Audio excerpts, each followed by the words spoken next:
For the next couple of weeks, I'm going to be traveling, and traveling when you have gastritis can be really difficult. So these are some things that I'm doing to keep my symptoms at bay even when I'm traveling.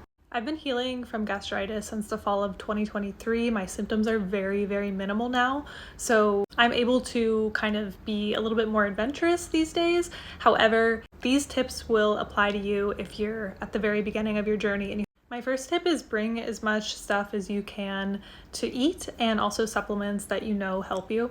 My favorite supplements to bring along are DGL, slippery elm, and I also like to bring teas with me, like chamomile tea, licorice tea, fennel tea. I also make sure to stay on top of my daily habits that just make me feel more grounded, like journaling, meditating, getting outside. Usually when I'm traveling, I'm walking and getting outside anyway, but just making sure I'm prioritizing those things so that I feel my best. Look ahead at all of the different restaurants that will be in that area and see what the menus look like so that you can kind of prepare what you want to order. Bring emergency medication with you, even if you're not taking medication on a daily basis.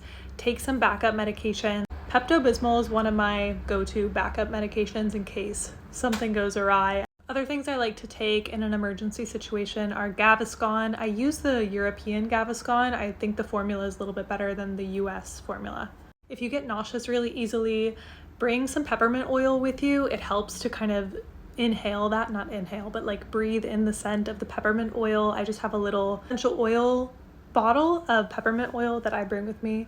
It's just a nice relaxing scent that just helps me kind of distract my mind. It also forces you to kind of take a deep breath in, which calms any anxiety. If you struggle with nausea and like that burning sensation in your stomach, especially if you haven't eaten in a few hours, bring rice cakes. Rice cakes are wonderful buffers for the stomach so that if you have that acid sitting in your stomach, you can kind of absorb it and create a buffer between your stomach and the acid.